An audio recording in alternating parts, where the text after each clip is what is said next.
strong.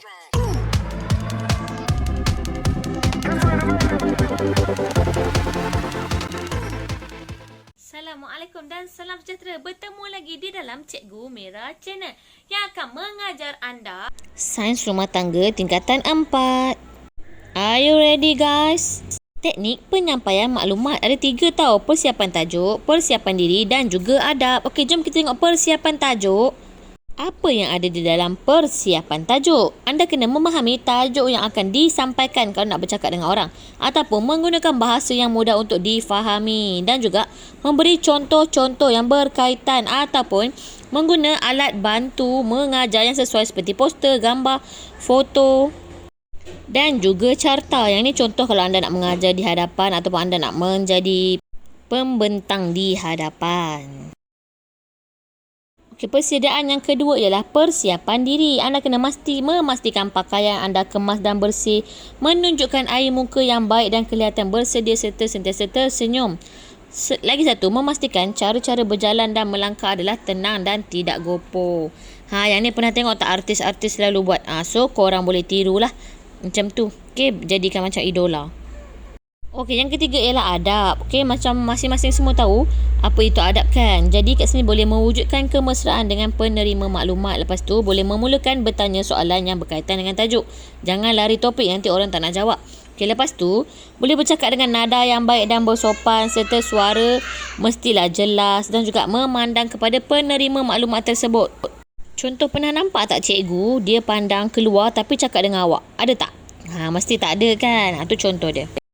Okey, ini pula kaedah mengekalkan hubungan baik dalam pasukan. Kat sini ada 4 tau. Yang pertama, komitmen terhadap tugasan. Yang ni anda boleh baca sendiri dekat dalam buku teks pun ada. Okey, saya bagi hint jelas sikit . Setiap ahli pasukan kenalah menunjuk sikap yang positif, minat dan kesungguhan yang tinggi dalam melaksanakan tugas. Ni tak boleh nak tipu-tipu lah ni. Kalau buat kerja sama-sama buat. Supaya apa? Supaya menjaga hubungan baik antara ahli. Kaedah yang kedua ialah berkomunikasi secara terbuka. Maksudnya kat sini komunikasi tu penting untuk mengeratkan hubungan antara ahli. Tak boleh bagi kawan sakit hati ataupun bagi perasaan takut dan sebagainya. Okey, yang ketiga, mengelakkan konflik ataupun perselisihan faham antara ahli kumpulan. Okey, ketua perlulah bertindak tegas dan tidak pilih kasih antara satu sama lain. Contohnya, aku baik dengan orang ni, aku bagilah orang ni sesuatu. Tak boleh macam tu. Okey. So, yang terakhir ialah kaedah mengekalkan hubungan baik dalam pasukan ialah memelihara dan mengekalkan hubungan yang baik. Jadi, dalam pasukan ada macam-macam PL, macam-macam ragam, macam-macam sikap dan tingkah laku kan. Jadi, kenalah menimbulkan suasana yang tenang dan aman sahaja. Okey, ini pula aspek-aspek untuk mengenal kelebihan dan kelemahan diri anda dari segi fizikal, kebolehan, kemahiran, minat. Okey, anda boleh tengok satu-satu huraian dengan contoh dia ya. Yang ni ada juga dekat dalam buku teks. So, dari segi fizikal, anda kena mengenal aspek diri anda, bermaksud mengetahui sifat tubuh badan sendiri macam mana. Fizikal macam mana, boleh dibaiki ke ataupun kelihatan kemas ke, menarik ke ataupun tidak. Okey, cuba kita kenal personality diri kita. Ada tak kita benda-benda yang boleh menarik perhatian orang? Contoh dari segi fizikal. Ataupun kebolehan. Boleh tak mampu untuk melakukan sesuatu tugas? Macam mana cara tu, laju buat ke, lambat-lambat ke, malas-malas ke, kan? Okey, kemahiran pula. Setiap individu ada kemahiran dia tersendiri. Jadi, jangan lupa untuk kenal pasti kelebihan anda. Setiap kerana apa, setiap orang ada diri punya sendiri punya kelebihan tersendiri. Okey, dan juga minat. Okey, yang ni berkaitan dengan apa yang kita minat sebenarnya, itulah yang kita suka. Betul tak? Kita takkan buat apa yang kita tak suka, betul tak? Jadi, korang kalau suka, korang buatlah apa yang korang suka. Termasuklah tengok YouTube ni untuk belajar. Yang kelima, bakat. Bakat merupakan kebolehan semula jadi untuk mencapai kejayaan. Setengah orang boleh menyanyi, menari, melukis dan macam-macam lagi kan. Kalau boleh menari, pergi kat TikTok. Tapi orang tak buat dah sebenarnya TikTok tu sekarang ni. Okay, kalau boleh melukis, anda lukis.